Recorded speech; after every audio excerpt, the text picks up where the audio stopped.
That's the plan. Nick? Hello? Yeah, am I starting now? Yeah. I'm just going to give you a quick introduction. Nick is an associate professor here at the University of Leeds in politics and video games research. He has been researching how games and politics and society interlink for over a decade. His particular focus has been exploring the role of military games on society, and he's going to talk about how video games in immersive realities are influencing the socio-political sphere nowadays. And I think it will be a great talk. Feel free to start, Nick. So you can see my screen? Yeah. Okay, great. Well, thanks so much, first of all, for having me. I was given 4 questions by Tomasz and 20 minutes to rattle through them. So I think what I'm going to try and hope to do really is open this up really as a set of provocations as much as anything else, which I hope, at least if nothing else, will sort of inspire conversation. So the first of my questions is, which socio-political considerations should we have when developing a video game today? And I want to emphasize really the importance of the word should in all of that. I see that, in other words, as a sort of normative question, which in a sense would kind of impact on us as thinking about games, but it would also potentially impact on those who are making them. And I think the way that this particularly manifests itself most obviously is in considerations about what the player can do and what the player can't do in a video game space. Obviously, we're talking here about interactivity, which is often what the ethical and moral questions center in on when people are talking about games and gaming. And in my own field of research, one of the fundamental questions would be something like, should you be able to embody or play as a terrorist? So you have, for example, historical arguments about the game Medal of Honor, when there was a discussion, which some of you may be familiar with, about whether you should or shouldn't be allowed to play as the Taliban. And this is a game which was set, the online multiplayer was set in Afghanistan. There were, for example, levels designed in and around Kandahar market. And one of the questions was, should you be allowed to play as the Taliban fighting against US soldiers in the virtual depiction of the Afghan war? Now, on the one hand, of course, it makes sense to do that. It's more realistic, it's more authentic. It allows the players to engage with the conflict on the basis of its quote unquote reality. But on the other hand, of course, it allows people to perform a particular kind of role.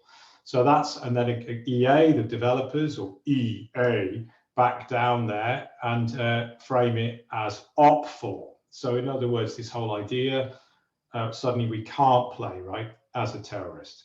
The other set of considerations and questions that often come here is what can or should not be represented. And this is, again, something that stems very much from the socio-political considerations. So, for example, the lack of children on the street in Grand Theft Auto 5 is obviously a conscious decision by the developers. They don't want people running people down on the streets. And you can see where this comes up in the discussion similarly about Red Dead Redemption 2 and the feeding of a suffragette to crocodiles, which of course you'll know there were multiple YouTube videos made about this, and there were discussions about whether Rockstar were irresponsible in allowing the player to perform that act of violence against women.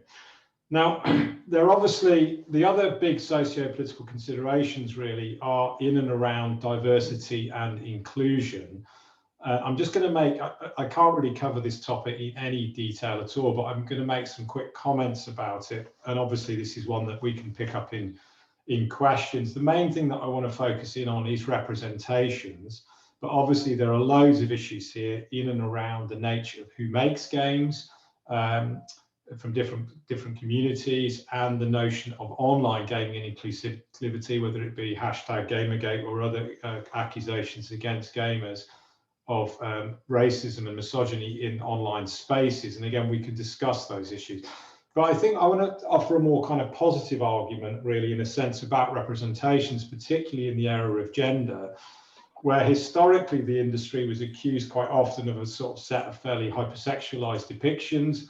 classically in and around the discussion of Lara Croft and Tomb Raider. And you can see here on the image, I hope, of Lara Croft's evolution over time. And the argument fundamentally is that the industry has made a series of really quite socially progressive strides to provide much more positive depictions of women in video games. And you have here on this next slide more contemporary examples: Life is Strange, Gears of War 5, Control, Horizon Zero Dawn, and of course the recent Uncharted game, and The Last of Us Part 2, all of which offer strong female role lead characters. Now, in other words, the industry, in some senses here, is making really quite striking strides to actually reflect broader considerations or discussions that are going on about representations within this sector.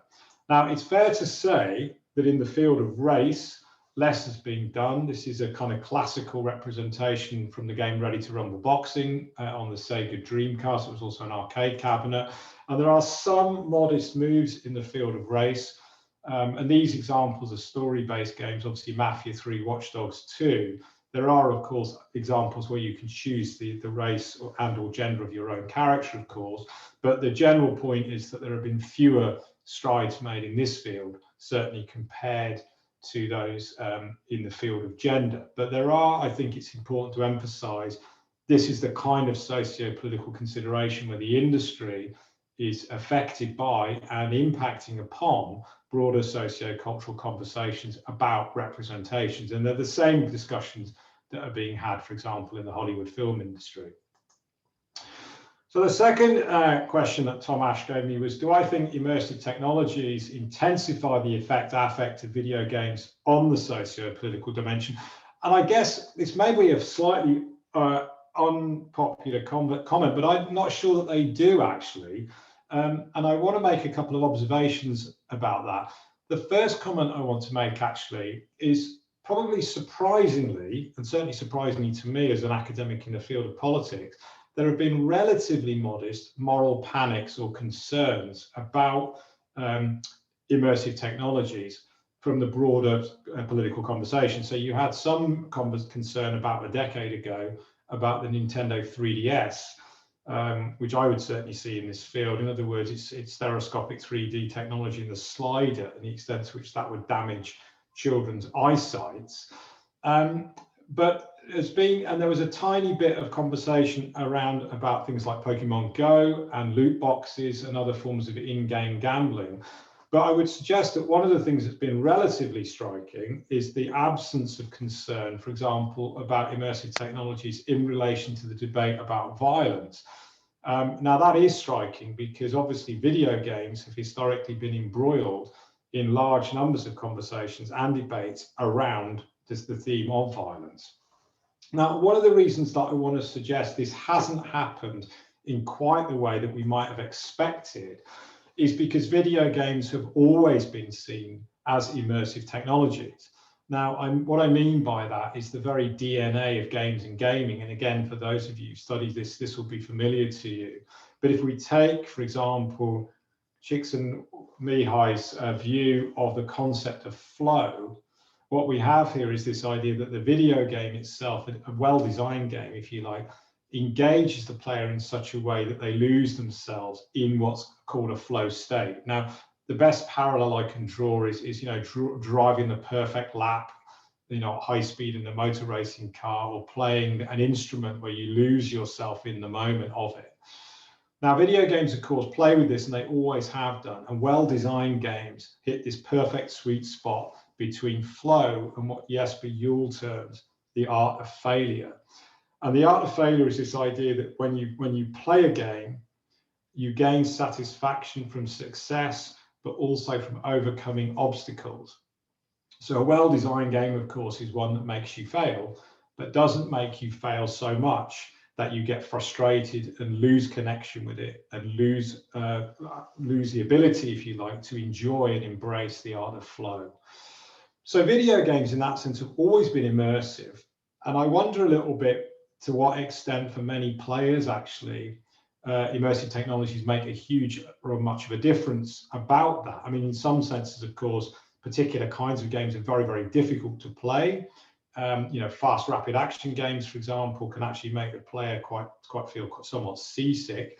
They definitely do offer a particular kind of immersion, but the very fact that immersion is so integral to games and gaming anyway may mean that this is less of something that kind of is a game changer, if you like, given that that's what games have always been about. Now, the third question I was asked specifically relates to the research interest that I've had for the last decade. And in the study of politics, you won't be surprised to realize that in an academic department like mine, we're sort of obsessed with war and violence. So if you're trying to convince somebody that what you do is worth studying, and certainly you're trying to convince your colleagues that what you do is worth doing, dealing with war and violence is an easy starting point. So it's important to emphasize that the discipline that I study in has a disciplining effect on the kinds of questions that it's easy for me to engage with. So I want to make some observations and think points about video games, war, and world politics. And the first one of these is that we need to kind of keep in mind that video games are a very broad, there's a huge number of games that engage with war. There are military shooters like Call of Duty, and I'm going to come back and talk about these, but there are also strategy games like Civilization, and so on and so forth. And many of these games, of course, do engage with war in all kinds of different ways. The first point to be made is that there is a set of political questions about what is often termed the military entertainment complex. Now, this is the idea that the video games industry works actively with the armed forces, either in offering consultancy and other forms of expertise, or through working with a weapons maker to make a game more authentic. And on the image there that I hope you can see, there's an image of Greg Goodrich, the senior executive president, or executive producer, sorry, of the game Medal of Honor and Medal of Honor Warfighter. He worked for an organization called Danger Close. This game was published by EA and is relatively notorious insofar as it invoked a huge conversation in amongst the gamer community in particular about the extent to which it was appropriate for a video game to so actively celebrate its association with weapons manufacturers, insofar as in the US version of the website, there was a click-through where you could directly link into the producers of the weapons that were being licensed in the game. Now, that is just one example of the military entertainment complex, which is deep-seated, and it involves the circulation of people, of technologies, directly between the video games industry and the military and vice versa. The second area is issues of training. Now, here you should see an image from the game Virtual Battlespace 4. Now, Virtual Battlespace 4, hopefully you've now got a website in front of you here, is a game which is made by Bohemia Interactive. It's a training tool. It's licensed to about 30 or 40 militaries, including the US military, the Australian military, the British military. And it is also turned into a commercial game called Armour. Now, Virtual Battlespace 4, it's a very expensive product that you can either make your own military training scenarios within it, or they themselves will produce scenarios for you. So that is an example, again, of the sort of ways in which the commercial video games industry, through the military entertainment complex, has actively been part of the process of making training aids for the military. The third area is video game-based recruitment. And again, I hope this video plays. What I'm going to do is silence this and talk over it. But this is a trailer, which I hope you can now see, from the game America's Army Proving Ground. Now, America's Army is the classical example, I guess, of the way in which a video game has been used to recruit. They've also been used by terrorists and other extremist organizations for recruitment purposes, both the making of games by, for example, Hezbollah, but also the utilization of gaming-based iconography. So, for example, GIFs and memes have been used by organizations like Al-Qaeda to try and appeal to would-be recruits. But the point that's being made here is that this is a video game made, the budget is about $10 million dollars a year. It's been engaged with by about 16 million players, and it's been audited by the US military as one of its most successful forms of strategic communication.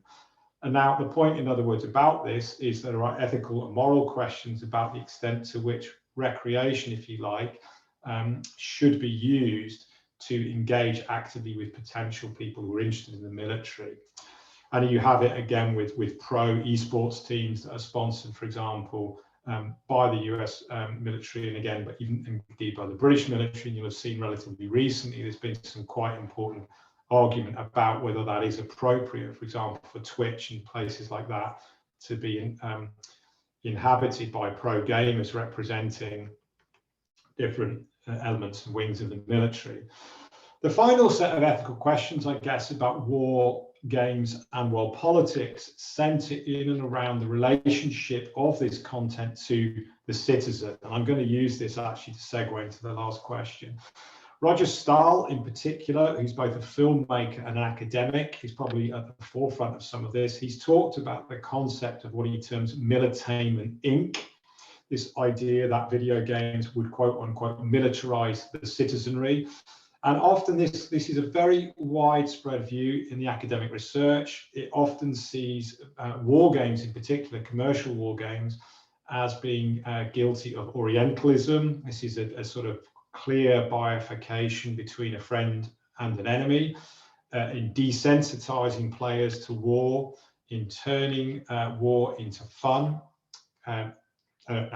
for pleasure through violence, if you like, to create a set of sanitized practices where war and its violences are seen as spectacular, and where you get to play with immersive and engaging forms of technologies.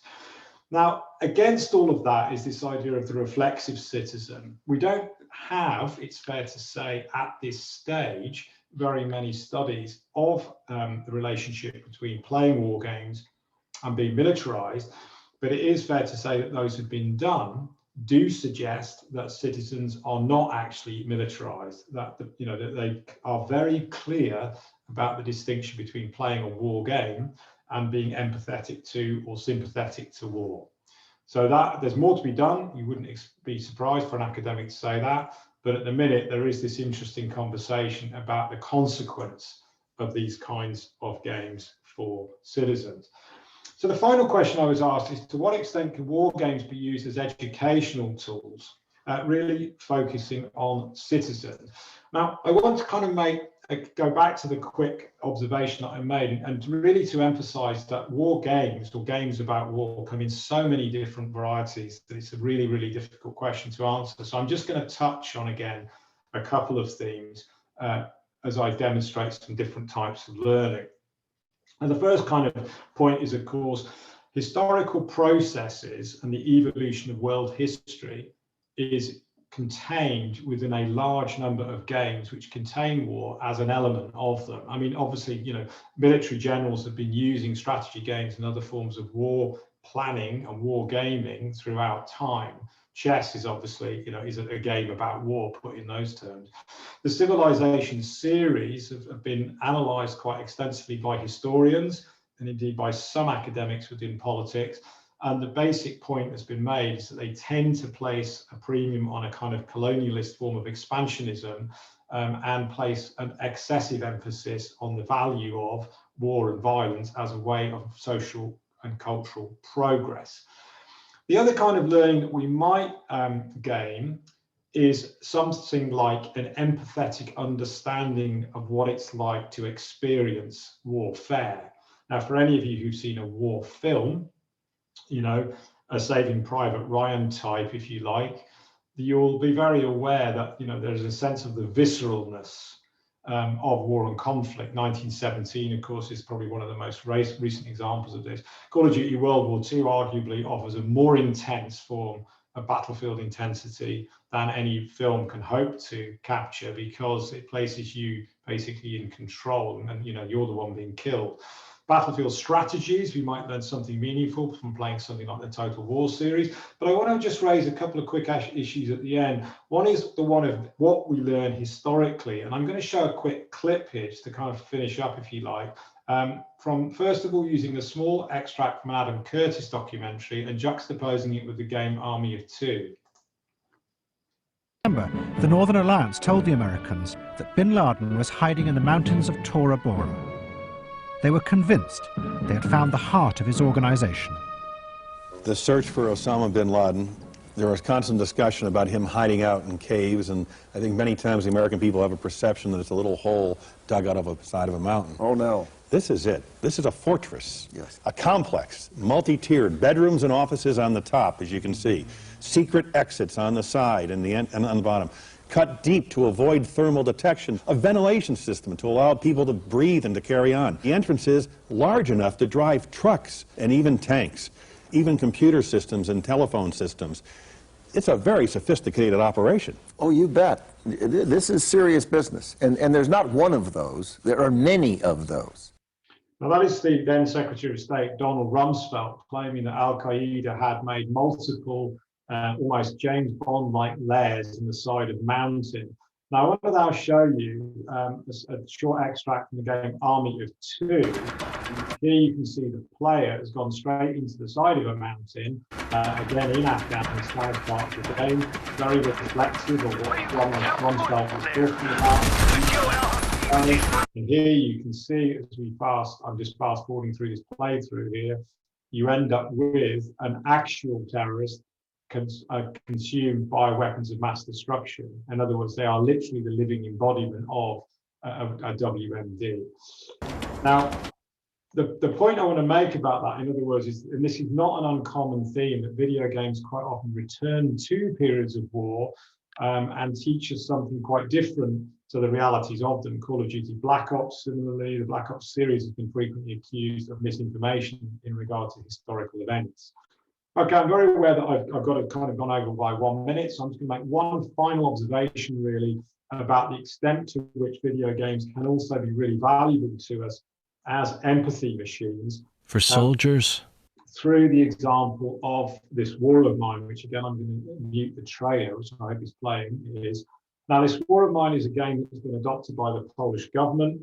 It's now part of the national curriculum in Poland. It is, as I understand it, the first video game in history to be used on a national curriculum for educational purposes. If you haven't played it, I would strongly recommend it. It's on tablets, it's on every format of video game, Switch, PC, PlayStation, Xbox, you name it. Even available on the Mac.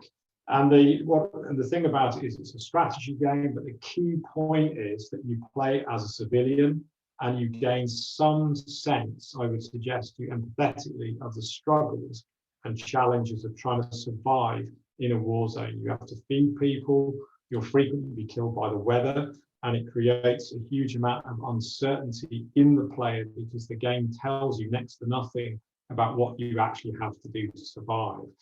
So through that process, and I use it myself in the teaching that I do, I try to give students some sense of the actualities of surviving in a horrendous set of circumstances, which of course is a very different set of learnings, but one I think is really valuable if we're trying to educate ourselves about war and its violences.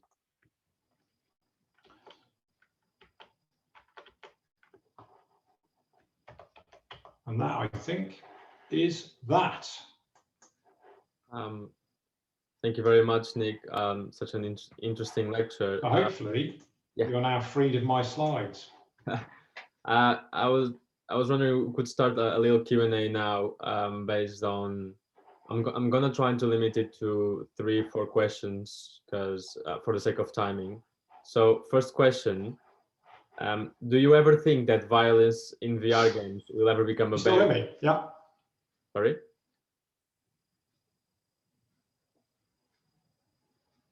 Can I start the question? Can you hear me? Hello?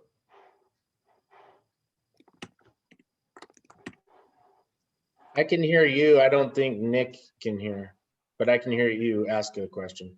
Okay. Nick, can you hear me now? Sorry, Tomasz, I can't hear you at the moment at all. Is it just Nick, or is it No, more? sorry, I can hear you now. Yeah, sorry. Yeah. Okay, cool. So first question, do you ever think that violence in VR games will ever become a barrier in the development of VR gaming? So I think that violence will become an issue in VR. It's a fantastically interesting question. I'm really surprised it hasn't been, actually, if I'm honest. I think one of the reasons that it hasn't been is probably because the violence debate just generally has moved on. I mean, I think, Trump, for example, was the high watermark of this to some sort of degree. But I think the industry, the people who are talking about the industry has now accepted that the industry is here to stay, that people who are engaging with it are mature and adults, most of them.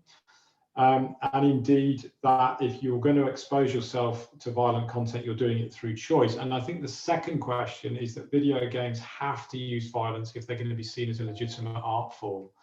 And I do think there's something about the expressive importance of violence through games being art. But it'll amaze me if it doesn't ever come up as an issue, because it's obviously so much more immersive, right? Theoretically speaking, at least. Cool.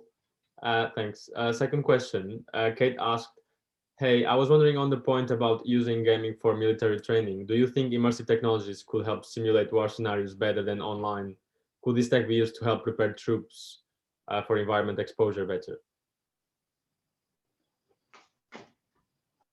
Well, obviously, I think the sort of VR technologies work in terms of training. They obviously work extremely effectively because, I mean, if you can, for example, think about something like a cockpit scenario when you're trying to fly a helicopter, then clearly they are used and have been used really right from the outset in military circumstances, and they're absolutely vitally important to the military for training. The other thing, actually, paradoxically, is that they're used, and I think you guys have had sessions on things like health and well-being, right? Through your processes in the past. They're also used as part of a healing process, like post-traumatic stress disorder and other forms of healing. So in that sense of the word, immersive technologies are used extensively, absolutely. Mm-hmm. Yeah, I definitely agree with I never thought about the post-traumatic syndrome example, but I think it makes total sense for people trying to relieve those environments and trying to recover from them. Okay, third question and last one. Could you elaborate on the relation between meme culture and recruitment for terrorist associations? Yeah, sure. Well, there's lots of issues here, and again, I'm reminded about the time. So, terrorists, and it's complicated. There are a lot of groups that want to appeal to people through violence, have to try to work out ways often of circumnavigating takedowns on the internet. So if you're an extremist organization and you're working illegally, one of the appeals of a meme or a GIF is simply that they're much more difficult to take off the internet. The other point about a meme or a GIF, like in other words, a video game is a large file, right? You can take it down relatively easily.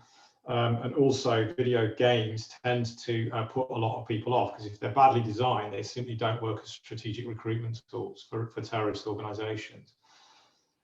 So you use a meme, and what they do with them is they'll use something like a Call of Duty meme, or they've reappropriated and created images from things like Grand Theft Auto 5, so that this is my Call of Duty.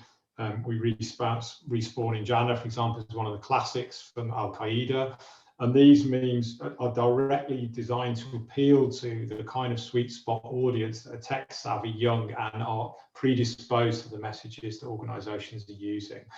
So it's about the reappropriation of Western technologies, if you like, to communicate in a very knowing way with an audience that might be actually interested in what they're trying to communicate. Thanks. Great answer. I think we're going to stop here the Q&A for the sake of continuing the talk, the lecture series. Before we continue to the second speaker, we're going to make the announcement that we're going to make at the beginning. And then Mark, Mon Williams, I think you're ready to talk now. And then we'll proceed to Derek. Yeah. It's a very quick one. Yeah, so I'll take over. So yeah, thank you, Nick, so much for that talk. It's really, really interesting. Just want to say hello to everyone. I was struggling to join at the beginning due to my Wi-Fi, so it's really great to have everyone here. I'm Anna, and I've been really looking forward to this event. So yeah, I'd love to introduce Professor Mark Mon Williams from the university. He is a professor in psychology and is also a director at the Centre for Immersive Technologies within the university. So it's so great to have you, Mark. Yeah, we're just really looking forward to hearing what you have to say about the importance of students in universities engaging in XR technologies.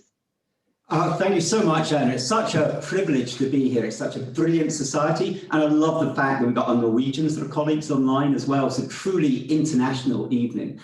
So I guess I was sort of reflecting on that sort of a question, if I may paraphrase Mrs. Merton, which is what was it that attracts me to the multi-billion-dollar industry of XR gaming? And what attracts me about extended realities, immersive technologies, is the fact that they're going to change everything about the way we live, about the way we work, and about the way we play. And what I want to do is try and make sure that that change is a positive one, because we need desperately positive changes across our society. So I'm sat here in Bradford Royal Infirmary looking over a city where large numbers of our children will grow up in poverty, large numbers of our children will go to bed hungry tonight, they will do poorly at school, they are unlikely to have good social mobility, they will experience large numbers of problems within their lives. This was true pre-pandemic, but since the pandemic, things have just got much, much sort of worse. So the question is, can we use these powerful new technologies to make a better world, to build a better world?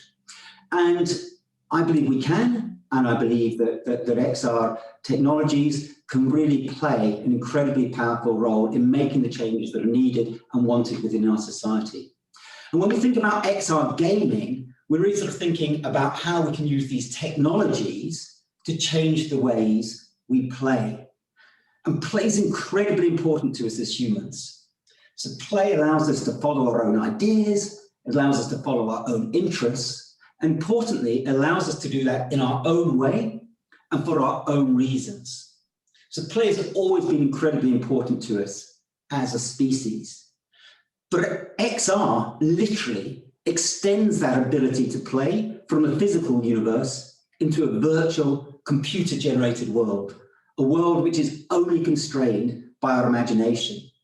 So we can suddenly use XR to really harness the power of play and use that power of play to build a better world. And I just want to focus on three things that play allows us to do that I think really are important for us to consider as we start to work out how we can use XR gaming technologies to start driving some meaningful sort of change. So in Nick's lovely sort of talk, he emphasized the role that XR technologies can use in learning. And of course, one of the important things about play is it teaches us to learn. It teaches us how to learn in a safe environment.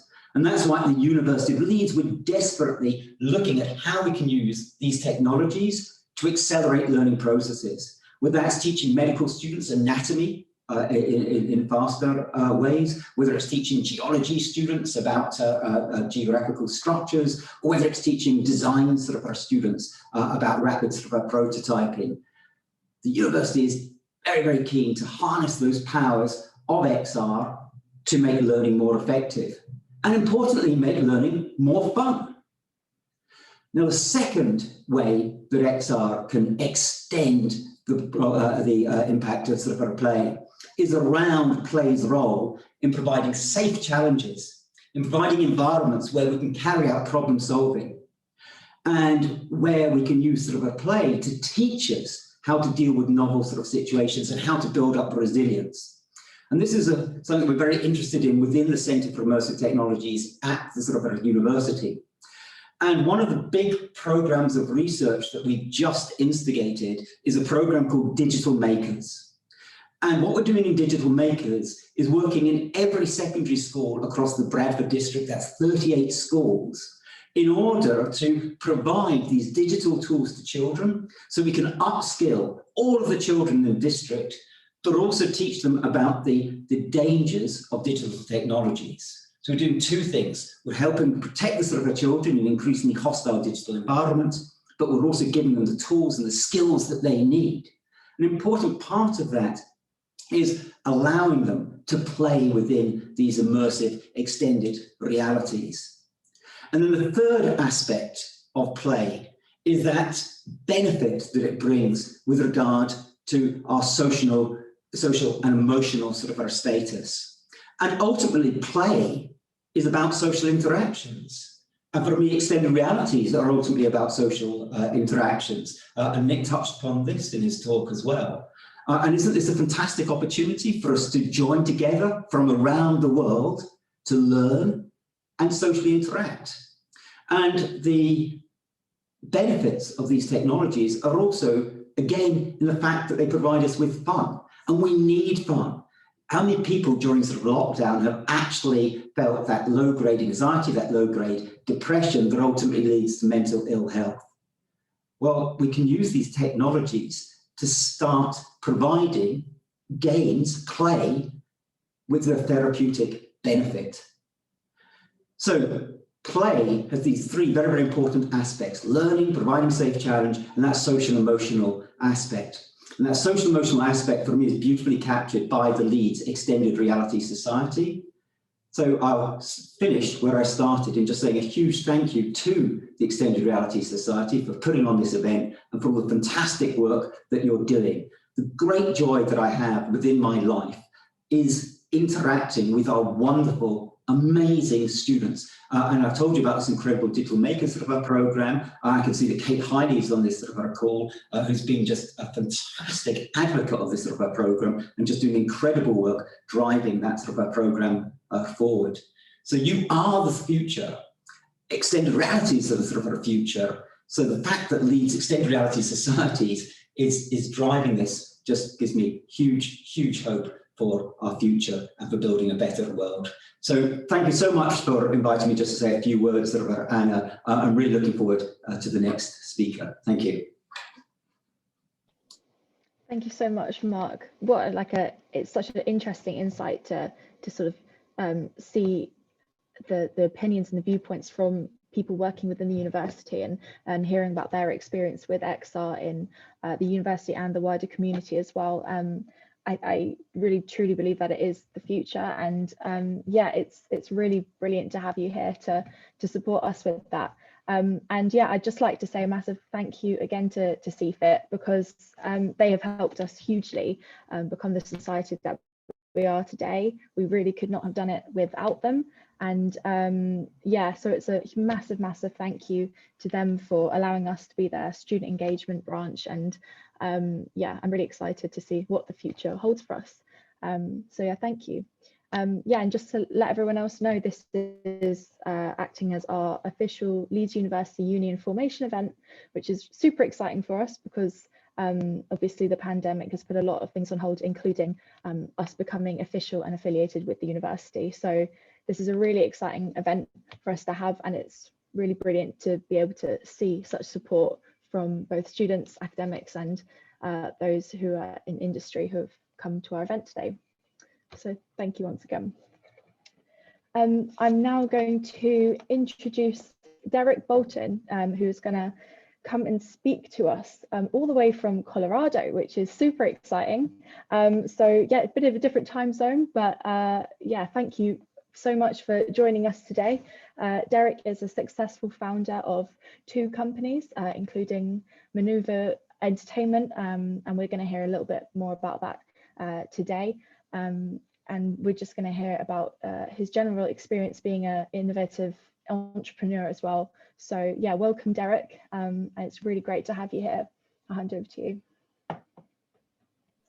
Thank you so much, Anna, for your introduction, and thank you. I know we've all been saying a lot of thank yous, but thank you. You know, this is great to see XR starting to do this kind of thing and pulling in minds from all over, get really important questions answered from people that maybe aren't as immersed into it as we are. So Just a pleasure to be here for sure. And yeah, the time difference almost got me today. So don't tell me what happens in the future 6 hours from now. I like to be surprised. So, but yeah, like Anna mentioned, you know, I'm not a coder. I'm not a you know an engineer. I'm not anything like that. I'm a bit of a, I guess I've became in my life a bit of a visionary that's surrounded by some very, very smart people that do all the stuff I can't do.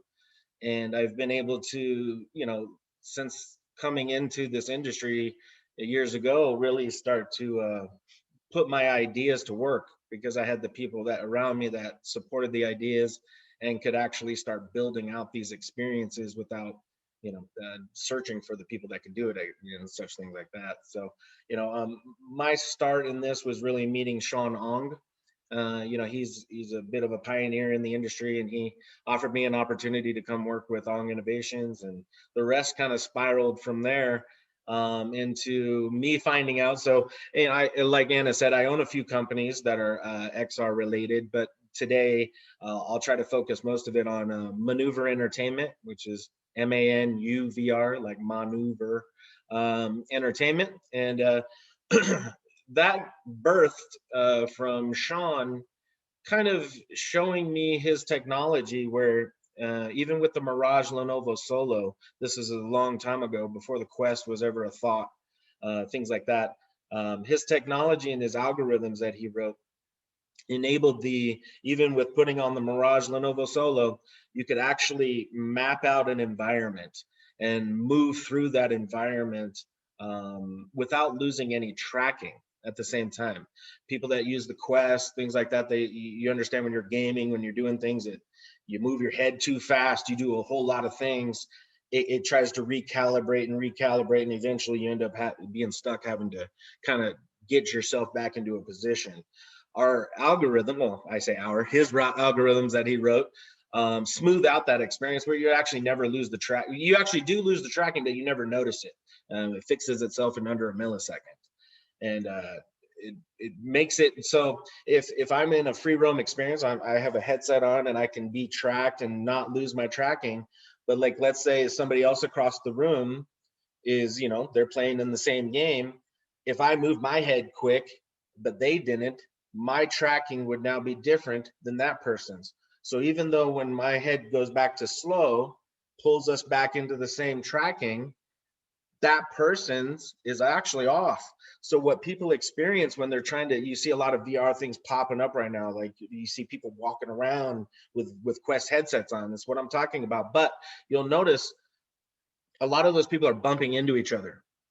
And it's because in their headset, that avatar of the person they're bumping into was actually 5, 6, maybe 10 feet away, not bumping in too close. Whereas that person's tracking needed to be recalibrated before this person's did, right? So it's when you recalibrate yourself, it doesn't recalibrate everybody in the room. So it's a big problem. We've solved these problems, and we're you know, what I would say, I believe to be the only company in the whole world that does have this technology. We've been contacted from everybody, from the Void to zero latency, everybody that just trying to understand how we're doing it without backpacks. If I can share my screen, can I do that here, Anna? Let's see.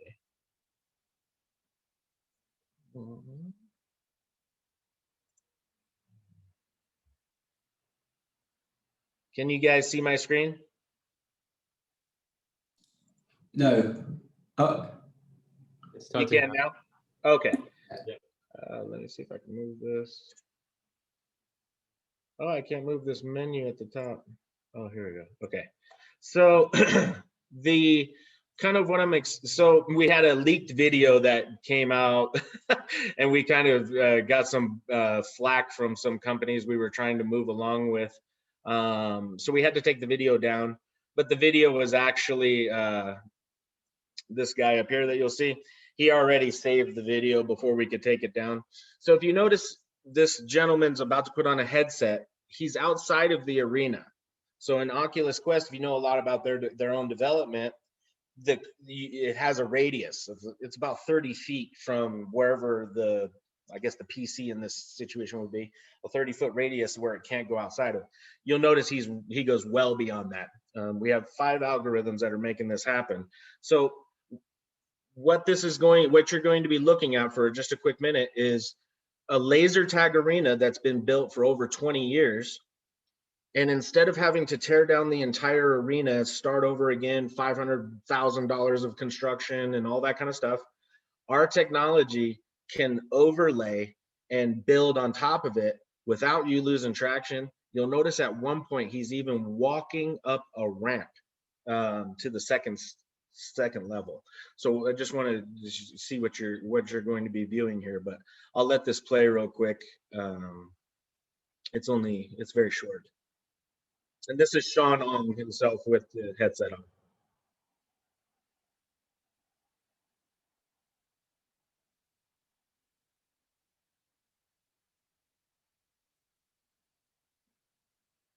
Oh, I'm sorry about that. Hang on a second.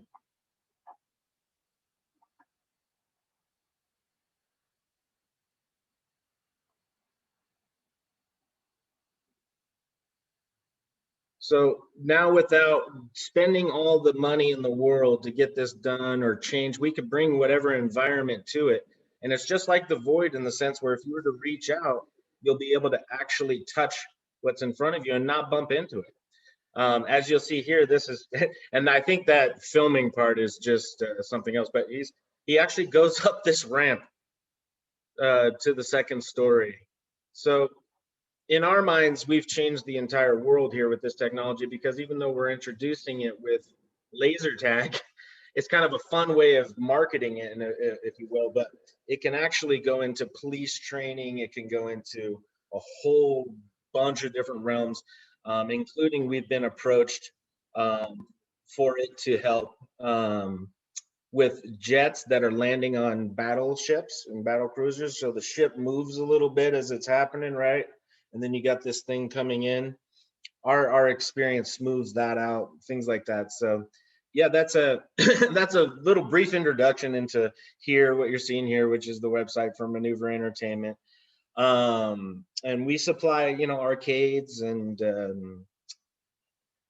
anybody really looking to do, even if it's a mobile experience, we have a way where you can do this on tripods and set it up mobile. I did see somebody, I think Ben was his name. You asked a question about the Ready Player One stuff.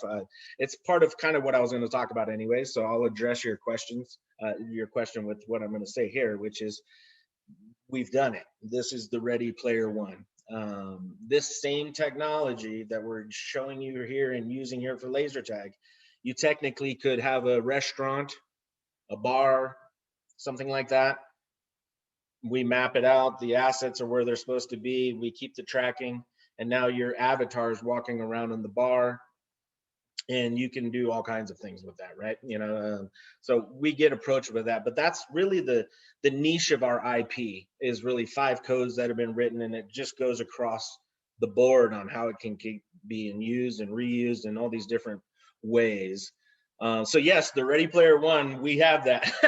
It's not expensive, actually. It's the cheapest on the market. Something like the Void. They charge like $1 million, 500,000. Ours is way under all that for getting people. We're trying to make it where everybody can use AR, VR, XR, whatever they need. This technology, I want to mention, also works on the HoloLens. So this is AR as well. This video game that you were seeing when he was walking through there, that actually works on the HoloLens 2 as well. So yes, Ready Player One, Ben is ready to go, and this is the technology that takes it there. A couple other things too I wanted to mention real quick, so I can get to my notes. Is gaming and education, right? We kind of separate the two. I think Mark touched on it there for a bit, though, on how they're starting to mesh together. When you were a kid in school, I didn't go to school much, but people would get gold stars, or yes, Amanda, that's correct, I'm putting your name on the board. Yes, that's correct, here's a piece of candy. What you're seeing there is a teacher understanding that positive reinforcements, giving the kids something they like candy, so you're giving them something they like. All that I'm starting to see moving into the future of XR gaming and education itself, to the point to where if you can picture now a classroom, and for the sake of argument, let's pretend they all had some sort of device on, or maybe later they were doing that. Nonetheless, if you were learning with the device on, you can start to keep points, you can start to keep tokens, or something that gives the kids something at the kids store or at the school for anything, or maybe the kid keeps getting stuff to where it can update its avatar. Maybe it can make itself look like, Neo looks, Keanu Reeves is a good looking guy, Matrix or not, but he looks better in the Matrix, and it's people are going to start to want to change and show their identity while they're even walking around school. So when someone's walking by you, they'll see who you truly are trying to be, what you're trying to do. And the teachers will be able to engage with the students and reinforce actions, positive actions, with really as far as your mind can take it. Really, it can just keep going. I don't want to go over all the examples, but that is where education and gaming are going to start to be one, where you're going to go to school to play, and in that playing will be learning. So I think VR, AR is finally going to be to the point where kids can get to the point where you're not like, I don't want to go to school today. School is, when I went there, I hated school. Like when I was a kid, I just didn't want to be there because I thought it was boring. And I thought it was, they're talking about stuff I didn't know. If they had this kind of implementation back then, I think it would have helped even a gentleman like myself at a young age. But yeah, I do see that going that way.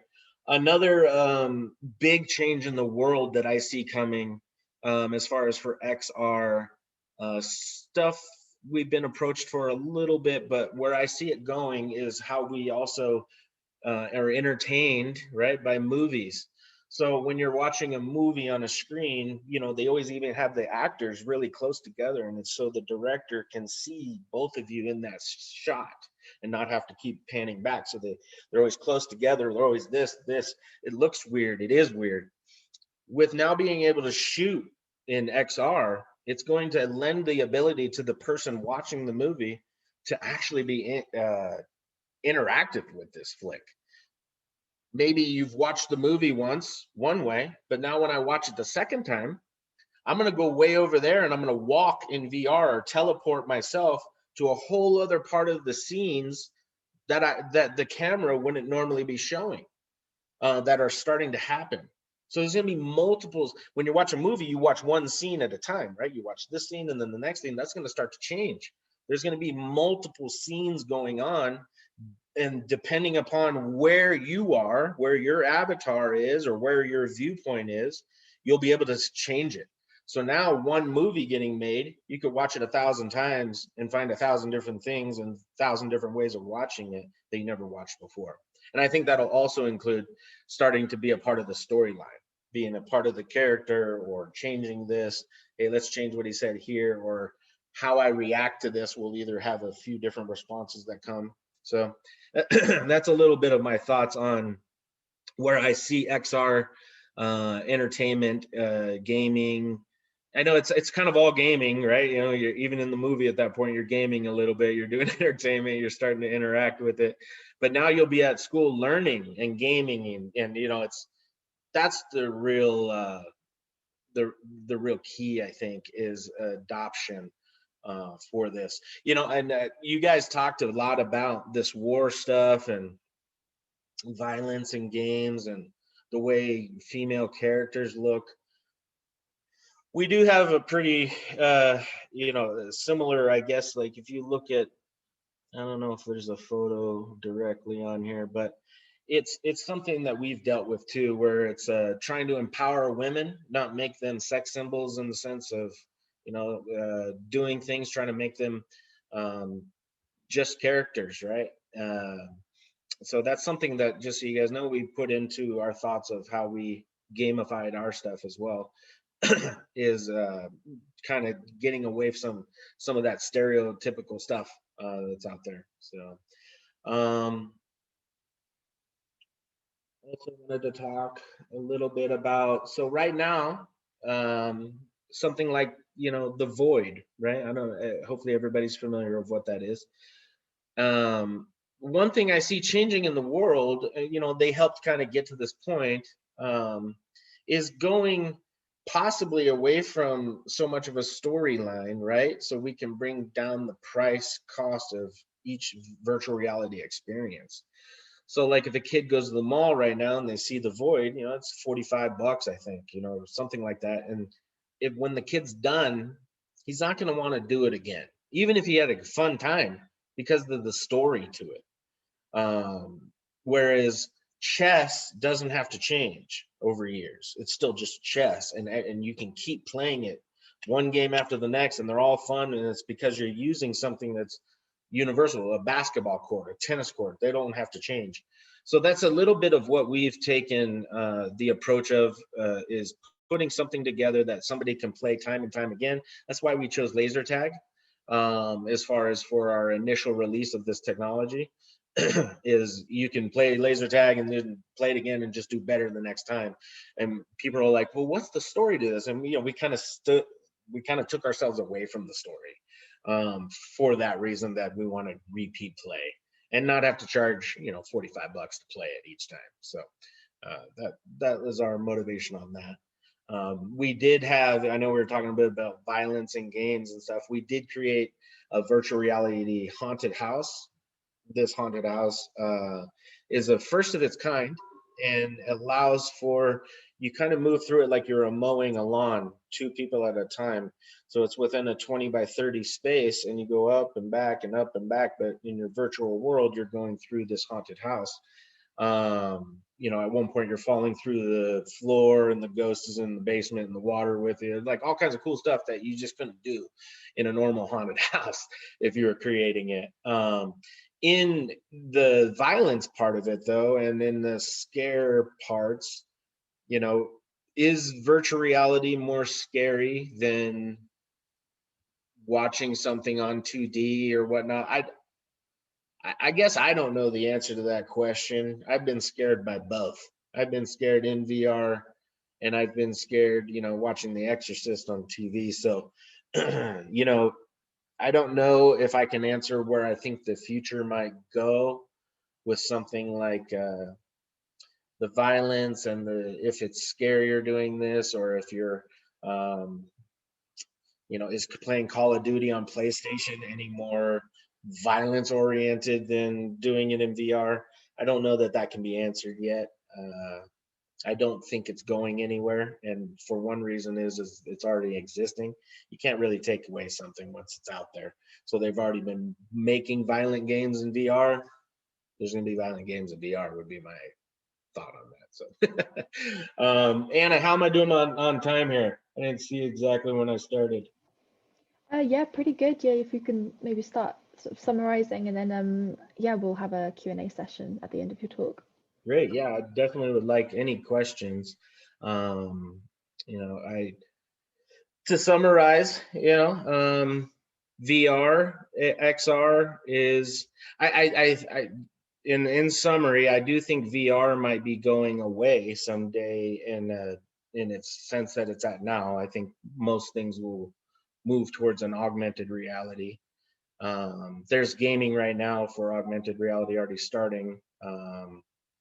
And I think as the devices get better, less clunky, smaller, it's, yeah. So I'm not quite sure if VR, I guess the ability to always fully submerge yourself into something without your world around you, there might always be a need for that. There might not. But yeah, I do think the future is AR in that sense. And yeah, I'm happy to answer any questions. I do own a couple other businesses, you know, that are in the realm, so I can answer questions that are maybe even outside of you know, just maneuver entertainment and what I spoke about. So. That's brilliant. Thank you so much, Derek. What an amazing talk. It's really great to hear the opinions from someone who's come from a variety of companies and a really interesting background as well. So thank you so much. Yeah, and yeah, we've got time for a couple questions if that's all right. So I'm going to start with With Maneuver VR, Maneuver Entertainment, can we see other players and interact with them? For example, if used in training, disaster or medicine, can we have a person simulated as a patient, and can the VR detect that? Yes, yeah. And we've been approached for similar experiences to what you're mentioning that would, if I could just talk about that for a second to show. So the experience we were working on would be you're putting yourself into, like, if there was a person that had left a bomb on a subway, right? And how this person could go through it and interact with the people that are in the train, on the train. And what they are is, it's not VR avatars, it's real people doing this acting. And you don't know which character is the bad guy. So you're forced to do what you were just saying. You're forced to interact with that character to find out. And it's a detective tool that we built on that. Yeah, that's really interesting. I think that's like we're trying to build. We're yeah. going to build. No, I'm really excited to see sort of more progress in that area. Yeah, I've got a question. So do you think that the increase and availability of virtual reality entertainment and digital experience is causing users to become impatient with the technology's progress? Basically, are we getting bored quicker now that there is such a variety of technology out there? That's an interesting question. I mean, yeah, I think we're always getting more impatient, we have Pop-Tarts, right? And no one puts them in the toaster anymore because they can't wait. You just nuke that thing for 10 seconds, right? So yes, I would say we're definitely an impatient, looking for more and more there. I would say where I think that this question is kind of, deep-seated at is also, the world knows that the VR, AR is all coming and they all want to use it, but people are like, well, this isn't what I thought it would be for this. I've been used to doing this. Where's this in VR? How can I find this in VR? And it's like, there's definitely a notion of like, impatience of getting what they want and experiences that they're thinking of, Yeah, definitely. Yeah, I get that. Now this technology is sort of coming into day-to-day life. People's creative minds are coming up with situations and experiences that the tech just can't handle at the moment. So right. Yeah. Okay, so we've got a question here, perhaps off topic, but is cybersecurity a concern in today's evolution of extended reality? Take, for instance, information exchange of teams in safety critical systems or in military environments. Yeah, a simple answer to that would be that it hasn't fully integrated over to where and let me start over. All your security and all the things that are protecting whatever you're broadcasting or putting out is actually still in the same system. The VR access or AR access to that doesn't lend you the back end to be any more dangerous. Does that make sense? So it's still, if you're protected right now in a PC or a cloud or this, that's all still protecting it the same way. And even though it's casting its applications to these devices, that doesn't lend, I guess, any additional access ports for that person. Cool. That's really interesting. Thank you. But it will become a very big problem because computers are going away. There won't be computers except for at businesses that are running them for a certain reason, but your screens are going away. There will not be a TV like that behind me someday. It's all going to be holographic projections, things like that. So to answer that question again would be, once the devices start being what's needing to hold some of that, then yeah, that will have to evolve with it. I think that's really interesting to sort of view the future in that way. So yeah, once again, really excited to see what comes of it. I think that's all we've got time for question-wise, but a massive thank you for joining us. It was my pleasure. from the States. It's really exciting. And yeah, we'll definitely be in touch and hear more from you in the future. Great. So thanks, Derek. Thank you. I'm now going to promote something on our side. So you might have seen it before on our social media, but we have got a GoFundMe page active at the moment, and we are really looking for everyone's support if possible in that. As you guys know, this is our formation event, which means that we haven't actually been affiliated with the university until, you know, the next few weeks or in a month's time. So we've been funding ourselves. We've had some one-time sponsorships from companies, but in order to really achieve what we want to achieve, unfortunately these things don't come free. So yeah, if Joe's gonna put the link in the chat, and honestly, if you can just donate whatever you feel you would like to, and we really appreciate anything on that part. So yeah, that's brilliant. And Tomasz, I'm gonna hand over to you. Okay, for our third speaker, I'm just going to announce Ari. Ari is an XR founder and producer, as well as an immersive theater actor and director. He created immersive installations for clients of the likes of Google, Facebook, Twitter, Disneyland. He created his own company in 2016. Now he's working with multi-award winning Adventure Lab, which were featured already in New York Times, Forbes, Vice. So I think it will be a very interesting talk as well. Ari? Hi guys, I'm going to speed through this because I know that I get Zoom fatigue, and I'm sure you guys are getting that by the end of this here. So just briefly, we're going to discuss how adding live actors into XR gaming is providing a new economy for performers, and then we're going to move into why I think XR is fundamentally different than 2D gaming, and it actually allows us to access parts of your neurology under the hood that get deeper brain activation that 2D media can't really access. So let's get started. Oh, and I'm sorry, I should share my screen first. There we go.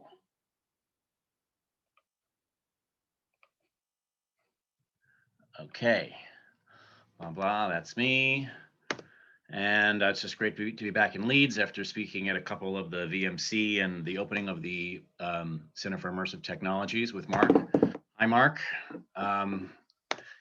So here's the obligatory stats. Yes, XR gaming is actually an industry that makes money. Also wanted to call out the recent development of the Royal Shakespeare Company's development of Dream, which is a whole new live performance platform with live actors making an interactive version of Midsummer Night's Dream all in your browser. If you haven't got your tickets yet, go ahead and get it. It's £10. Yeah. This is the current project that I'm working on, which is Dr. Crumb's School for Disobedient Pets, which is a multi-award winner at film festivals and some XR organizations. It is essentially a hybrid immersive theater, XR game, and animated film. And basically, what we've developed is something that's Uber for actors, and it's one host, and now up to 8 players. Just so you know what I'm talking about, I will briefly play the trailer here, because even for people in XR, it's kind of hard to understand what we're talking about sometimes.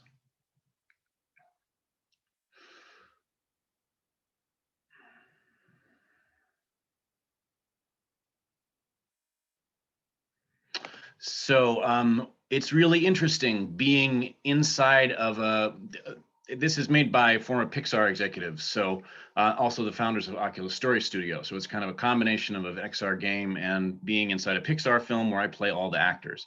Except with one fundamental difference is that I have the ability to take player input and rewrite the story for them. So every time they play through, it is a custom story developed, and I have the options based off of how I read for those players to make sure that every single playthrough is unique and exactly catered to that player.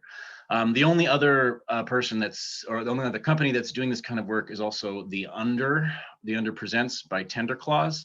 have done some really incredible work employing actors. I work with a lot of those folks, and I'm really impressed that they bring live performers in with really solid player actions and puzzles combined in this perfect new hybrid form that really is representing kind of a new direction for the gaming industry. So essentially, this is a new entertainment economy, and actors are combining with digital video games to produce this hybrid, which has been called the Ractor, which I will get to later on. And essentially, you know, we're doing this with like a $300 VR headset, and then basically, which is a $4,000 rig for actors, which is about to introduce full body tracking and full face tracking. Well, a more, if we include the RSC model, this is actually 3-point, is that there's two kinds of audiences. You can play for a 2D desktop mode, or an audience in VR for the Quest or whatever the new Apple headset is going to be coming out later this year, with an actor in a higher end PC VR setup that's doing full body and full face tracking. So just a little example of the lip tracking that is releasing in, I don't know, I think you guys have access to it now. In the States, it comes out in about a week, which is pretty exciting. So there has always been people acting live inside of video game environments and making money off of it. Those people are streaming on Twitch, and they're bringing in an interactive audience. And that started, you know, with World of Warcraft, moving on to Fortnite. With now we've got these sort of creative communities on the back end of Discord and Nexus. But people are also now, instead of just having it be a game, they're streaming from social VR environments. So I'll just skip that. So I founded my own company in 2016 in sort of anticipation of where media was heading, employing live actors and a VR audience and also a streaming audience. It was a product that kind of looked like this. The VR player and the live actors are all integrated into one platform. There's a streaming audience, which is interacting in real time. So there's kind of concentric levels of engagement, which was a term we came up at the time, where VR audience, VR players, and streaming audience are all interacting in the same story in the same world. I got interested in doing this based off of a science fiction story called The Diamond Age, published by Neil Stephenson, which posited that there would be the hybrid actor inside a VR simulation of the future, where digital immersive theater would be the most popular entertainment form. Are we headed there? Who knows? Not quite yet, but we are starting to see the beginnings of an industry like that. I started jumping into this when I saw that the Oculus DK1 in 2012 was released, along with, you guys had it much earlier, but we had a huge success with Punch Drunk and Sleep No More coming over in 2012, and then a big hit with Then She Fell. Actually, we have the director of Then She Fell is one of the directors on Adventure Lab, and it's been really amazing to work immersive theater techniques in with gaming techniques. Now, before putting digital actors inside of an immersive theater was really difficult. You had to work with projection mapping, create scans and 3D models and animations, and it was incredibly expensive to put my giant head into interactive technology. And yes, it feels just as egotistical to stand on a giant version of your own head as it looks. So there's been a whole host of gaming happening within non-gaming universes. For instance, like VR chat gamers are streaming all the time. They're getting paid live. Neos has just gone to a film festival, as has a project in VR chat, which won an award. Rec Room is now paying creators up to $10,000 for creating content on their platform. There is an amazing creative economy already happening in social VR. I've been trying to combine immersive theater and VR gaming for a while. There was a project combining an immersive theater show that I wrote and directed that we then started translating into VR. And the idea was to have a few actors populating an entire neighborhood of characters. And the interesting thing is that, that is actually starting to happen now. that, you know, combining AI and like using GPT-3 and VR simulations, we're almost at a point where you can work in tandem as a live actor working with an AI. So your scene partner is an AI simulation, which is how you can start getting your profit better, because it's very, you know, theater has not been the most profitable model. Unfortunately, it's really hard to make profit off of getting a whole bunch of people in one place for one event for one night. So when I talk about a hybrid art form, you know, we're looking at games with the empathicness of what it takes to watch a film, involved with the choice of and the expression of social media, and the tactile sensory experience of what is a VR game. So I'm not going to get too deep into this. There's a lot of research in this direction. Some of this is from Kent Bai, who's done really great stuff. But what I really liked hearing Nick say at the beginning is that a game is about making choices and taking action, as is a theatrical experience. There's a lot of parallel here. And what's really interesting is that you can kind of create a hero's journey in real time, but this is customized. You don't have to have your players fit one template. There's all of these kinds of generative stories. You can customize exactly what the story for that particular player, for that particular streaming session is going to be. I want to just briefly get under the hood for why this is different. Why is 2D gaming fundamentally different than what it means to be an XR? And mostly it's because there is a whole bunch of communication you get from being in the same room as somebody else, context through body language and vocal tone that you cannot get in 2D. And this activates entirely different brain structures. In 2D gaming, it's very easy to create an addictive feedback loop of the failure and reward that makes you want to play more. But XR gaming is fundamentally different, and being in the same room as someone else it's a holistic experience. So whereas 2D gaming is really aimed at increasing dopamine, with XR gaming, you're involved in this entire it's complicated social VR context, but it's actually bringing in deeper parts of your limbic system, deeper parts of your brain stem, and it's able to reach different kinds of emotions that mostly affect the serotonin system. And the serotonin is more tuned, instead of an addictive brain chemical, it's more of a long-term satisfaction. It's based off of social interaction. It's not a solo activity. And fundamentally, the kinds of games we are going to need to build for these different brain structures are going to be entirely different, which is why I think they have to be hybrid. These are some of the performance styles that I actually brought in to that experience. Because we don't have complete photorealism right now, it doesn't really matter. Some of the minimalism you see from older theater techniques can actually make those experiences more emotional. And so, you know, Alicia Linares, I think, is on this call, who's an XR promotions manager, is that she's been talking about an idea of Hollywood 3.0, and that there is a whole system of interactive actors that's coming, that's just around the corner. So I want to make some predictions for the future of exactly how we're going to be using this hybrid form of gaming. In 2018 at the VMC, I started bringing up CryptoKitties, which was just hitting at the time, along with Decentraland. There's versions of microtransactions that are happening through crypto that are all about reward for social gaming experiences. There is going to be some way that I see in the future of all of these experiences are going to combine, and that you're going to get some kind of tokenized blockchain NFT for a social interaction.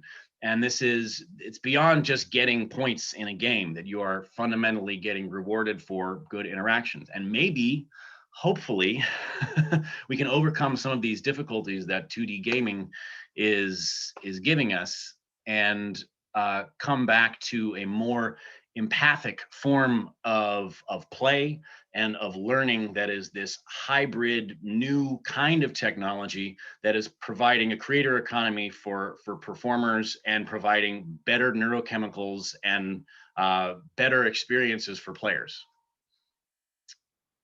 And that's, I think, my talk. I hope I kept it quick and spicy. No, thanks very much. Honestly, very interesting talk, Ari. Do you mind just doing a little Q&A now? Just 2-3 questions that popped up. Cool.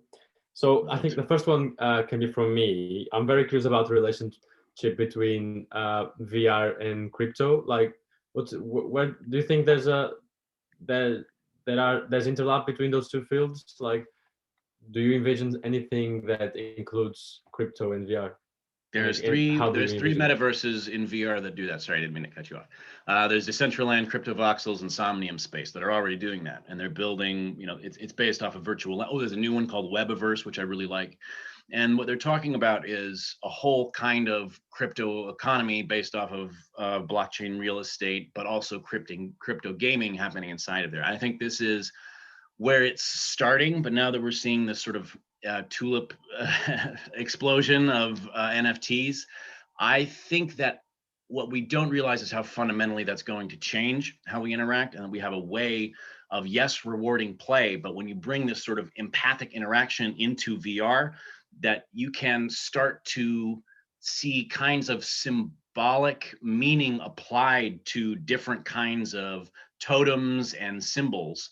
And I know I might be sounding fairly cryptic right now, and I am. We're talking about predicting the future, but I've seen that, for instance, what's happening on the Discord of the Under, there are people really, really obsessed with certain symbols and interactions with actors that are adding value to, that they're adding emotional value to certain digital objects.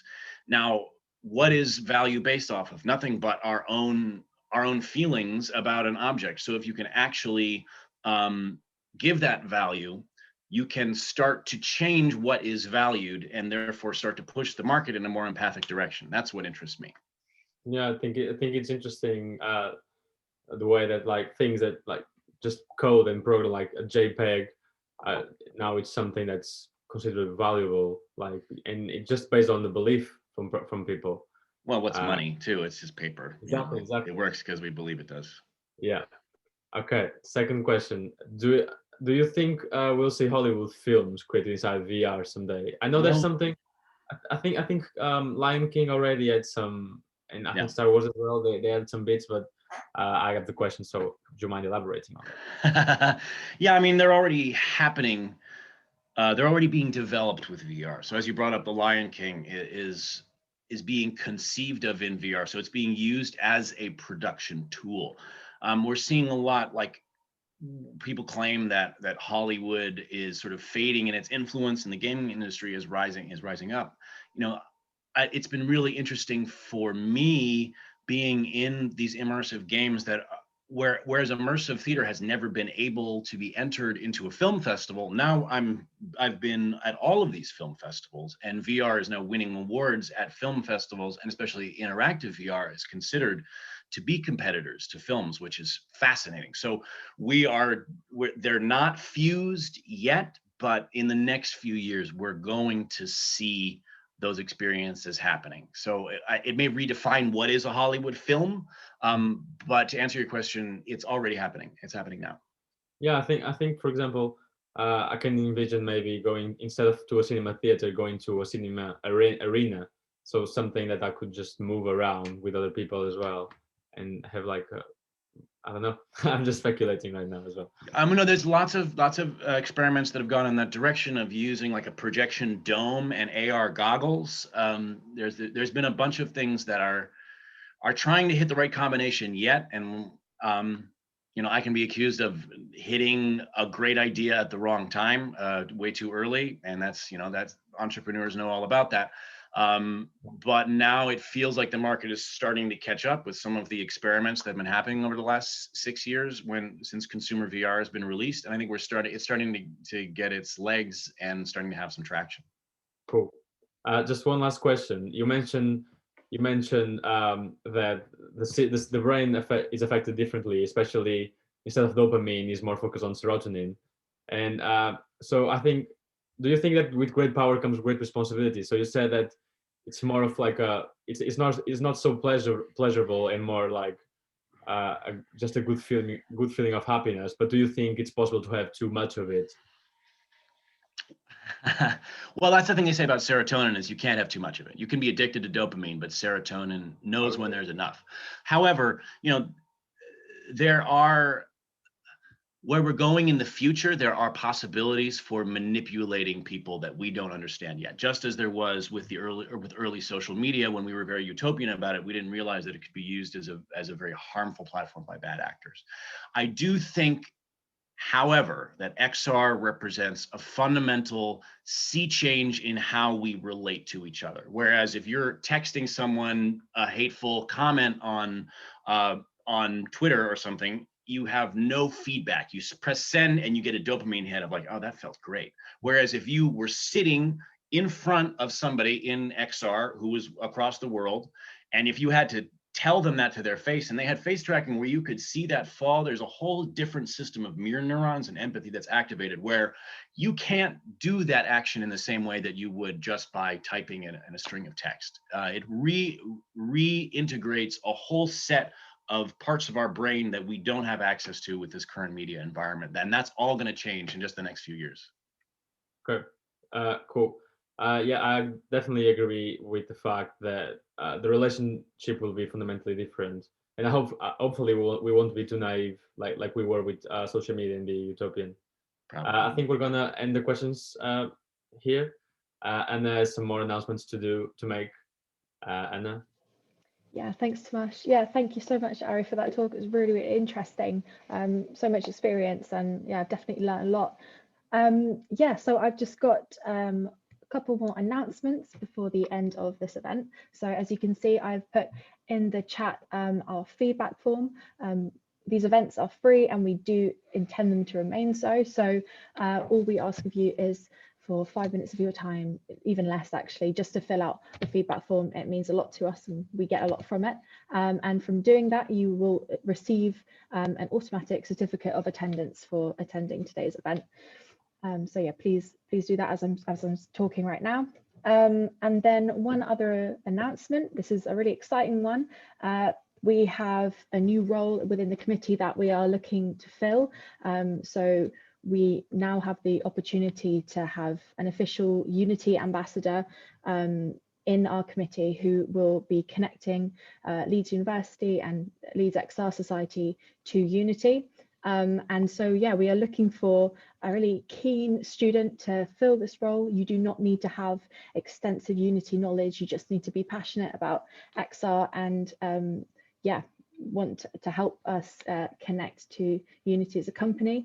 There's lots to learn through this role, and yeah, so the role will be recruiting for it this term, and yeah, you can start working on that this term, and then it will go on to next year as well. So keep an eye out on our social media for updates on that. We'll be doing a post in the next few days. Yes, I do mean Unity as in the gaming engine. So it's a really exciting developer opportunity, and you'll sort of be in charge of our technical side as a whole. So a really brilliant opportunity, and we're really excited about it. So do stay tuned, and if you do have any questions about this role or just generally about the event or other ways to get involved in the society, do drop us an email. I will put our email address in the chat, leedsxrsociety@gmail.com. But otherwise, that is all from me. I really hope that everyone has enjoyed the event, and thank you to our 3 speakers and Mark Mon Williams for joining us today. It's been a really exciting event. Tomasz, anything else? Thank you very much.